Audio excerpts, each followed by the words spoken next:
आज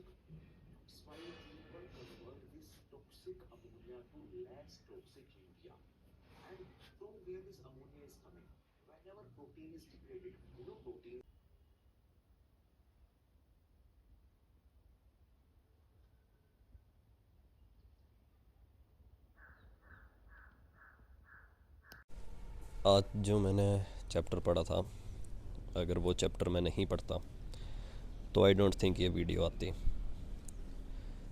reason being, जो इस चैप्टर का टाइटल है भाई, कंटिन्यूटी नॉट परफेक्शन।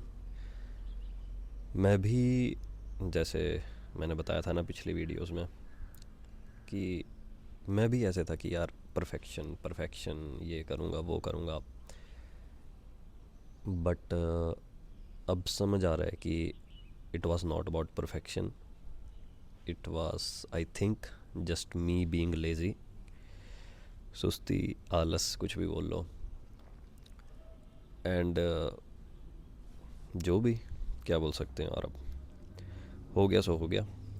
सो पिछले कल भी ऐसा ही हुआ है। मैंने शॉर्ट सोच के रखे थे, ऐसा करूँगा वैसा करूँगा। एंड जो तुम इस वीडियो की स्टार्टिंग के शॉर्ट देख रहे हो ना, जिसमें डायरी लिखी है मैंने, एंड बिल्कुल लास्ट का शॉट इस वीडियो का जो कि मैंने फ़ोन पे लिया है, अगर तुम उसमें डेट देखोगे तो दैट्स 21 नवंबर, पिछले कल की डेट है वो। तो इवन पिछले कल भी ऐसा ही हुआ, आई मीन। सो चैप्टर हमारा जो बुक का है, उसमें ना बड़ी अच्छी बात बोली है कि हम ना परफेक्शन के पीछे दौड़ रहे होते हैं ऑलवेज़, कि हाँ मतलब जो भी चीज़ करनी है अच्छे से करनी है, ऐसे करनी है वैसे करनी है। लेकिन उस चक्कर में वी फॉरगेट अबाउट कंटिन्यूटी। जैसे बोलते हैं ना कि कंसिस्टेंसी ज़रूरी होती है, मोटिवेशन नहीं ज़रूरी होती है, डिसिप्लिन ज़रूरी होता है। सेम वैसे ही। So I thought after reading the chapter कि यार बात तो मेरे पे अप्लाई हो रही है, क्योंकि मैं भी ऐसे कर रहा था। जैसा इस चैप्टर में लिखा है ना कि कुछ भी हो जाए तुम्हारे साथ, ठीक है, कुछ भी का मतलब है चाहे डेली लाइफ में, जैसे चाहे नींद आ रही है, आलस आ रहा है, कुछ भी आ रहा है, you should do what have to be done. चाहे तुम्हारा मन तुम्हें कुछ भी बोल रहा है, इच्छा कुछ और कर रही है, डिस्ट्रैक्ट हो रहे हो, even then you have to do what's that have to be done.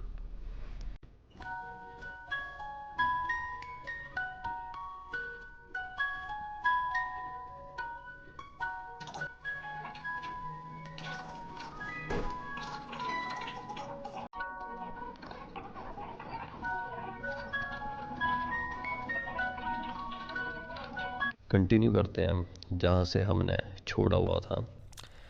कुछ लाइंस थी इस चैप्टर की जो मुझे बहुत बहुत ज़्यादा अच्छी लगी, जो कि थी कि जब भी तुम कोई काम करते हो ना जो सही की तरफ होता है, सिंपल सा एग्जांपल ले लेते हैं, जैसे सुबह 5 बजे उठ के आधा घंटा एक्सरसाइज करना, तो कभी भी ये मत एक्सपेक्ट करना कि ये काफ़ी आसानी से हो जाएगा। ना ही कभी ये एक्सपेक्ट करना कि जब तुम इस काम को करोगे तो कोई तुम्हारी तारीफ़ करेगा। एंड ना ही कभी ये एक्सपेक्ट करना कि इस पाथ पे चलने से तुम्हें कंफर्ट मिलेगा। तुम गिरोगे, तुम फिसलोगे, पर फिर भी तुम्हारा बनता है कि तुम उस रास्ते पे चलते रहो। अब मेरे दिमाग में भी ना एक बात आई थी बड़े पहले कि क्या करना यार बना के। फॉर एग्ज़ाम्पल ना कि जैसे मेरे 1000 जब हुए थे ना सब्सक्राइबर्स, तो हाँ मतलब खुशी तो थी, लेकिन इट वाज नॉट कि हाँ मतलब मैं इतना खुश हो जाऊँ कि that was enough to push me to make more videos. लेकिन पिछले 14 दिनों से, मतलब 14 के पिछले 1 महीने से, जब से मैं नहीं बना रहा हूँ वीडियोस, तब से एक कंटिन्यूस फीलिंग गिल्ट की है मेरे अंदर काफ़ी टाइम से। एंड इसी चीज़ के बारे में आचार्य जी ने यहाँ पे लिखा हुआ है कि अगर तुम जो रास्ता तुमने चुना है तुम उस पर नहीं चलोगे, या जो for example the right path है तुम्हारे लिए, अगर तुम उस पर नहीं चलोगे, तुम अपने आलस को, तुम अपने मन को ज़्यादा ताकत दे दोगे और तुम उस काम को नहीं करोगे, तो होगा क्या कि तुम एक गिल्ट और सेल्फ पिटी के ट्रैप में फंसते जाओगे। मतलब कि तुम्हें पहले गिल्ट फील होगा, ऑब्वियसली लगता है बुरा खुद को कि यार मैं इतना अच्छा कर रहा था, लेकिन मैंने सोचा था आज मैं ये करूँगा पर मैंने किया नहीं। एंड तुम फिर सेल्फ पिटी भी करते हो खुद को, मतलब कि तुम खुद के बारे में खुद को बुरा भी बोलते हो कि मैं ऐसा हूँ, मैं वैसा हूँ, ये है वो है। असली में इट इज़ जस्ट कि तुम जो राइट बैटल है उससे हार मान जा रहे हो, तुम खुद को ही हरा देते हो, तुम खुद ही हार मान जाते हो। हम ना सारे इस चैप्टर को अपनी डेली लाइफ में ना कहीं भी अप्लाई कर सकते हैं। फॉर एग्ज़ाम्पल जैसे मैंने स्टार्टिंग में एक शेड्यूल सा बनाया था, अगर मैं उसको फॉलो नहीं करूँगा तो क्या होगा मेरे को? ऑब्वियसली गिल्ट होगी ना, बुरा लगेगा कि यार मैं कर रहा था इतना अच्छा पर मैंने नहीं किया। एंड फिर सेल्फ पिटी भी करूँगा कि मैं ऐसा क्यों हूँ, मैं क्यों नहीं कर पाता हूँ, ये वो कुछ भी मतलब। इवन देन, लेकिन क्या शेड्यूल फॉलो करना आसान है? ऑब्वियसली नहीं है, क्योंकि कितनी वृत्ति हैं उसके पीछे, क्योंकि कितनी कंडीशनिंग है उसके पीछे। फॉर एग्ज़ाम्पल आधा घंटा काम करके 10 मिनट 15 मिनट के लिए उठ जाना, लेकिन जो शेड्यूल ऐसा है उसमें तो एक सेकंड का ब्रेक भी नहीं है। तो सेम ही वे में आप हर जगह अप्लाई कर सकते हैं इसको अपनी लाइफ में। जैसे एक बच्चा है जो कि 11th-12th में कोचिंग में पढ़ता है, एक बच्चा है जिसको रात को 11-12 बजे नींद लग जाती है, तो वो सोने को महत्व दे रहा है, तो वो बोलता है कि हाँ मैं सो जाऊँगा, मैंने नहीं करने अपने जो टेस्ट के मॉड्यूल्स हमें दिए थे आज के लिए। लेकिन उसी साइड दूसरा बच्चा है जो कि उसको कर रहा है, तो जो रैंक लाएगा या जो आगे बढ़ेगा बच्चा, वो कौन सा होगा? वो ऑब्वियसली वही वाला होगा ना जिसने नींद को सेक्रीफाइस किया, जिसने अपनी मन की नहीं सुनी। लेकिन अगर आप थोड़ा सा सोचो इस बारे में, क्या नींद को मना करना आसान है?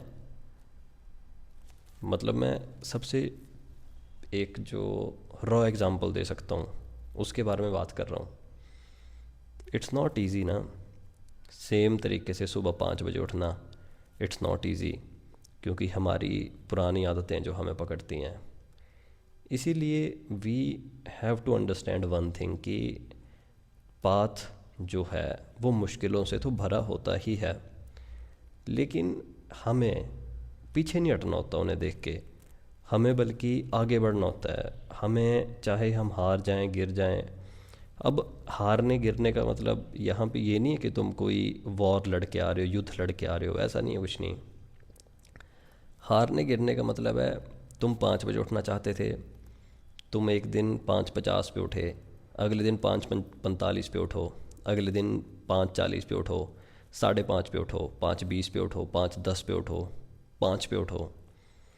एक अलार्म लगाते थे, 15 अलार्म लगाओ, 20 अलार्म लगाओ, नींद बोल रही है कि सो जा सो जा सो जा, पर तुम बोल रहे हो कि नहीं, उठो उठो उठो।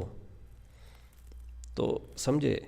मतलब अगर तुम्हें एक डेली लाइफ का एग्जांपल चाहिए तो बोल रहा हूँ मैं इस बात को कि you have to work on all it, कि तुम्हें हमें लड़ना ही पड़ेगा अपनी उस वृत्ति से, हमें हमारी कंडीशनिंग से लड़ना ही पड़ेगा to fight the right battle obviously.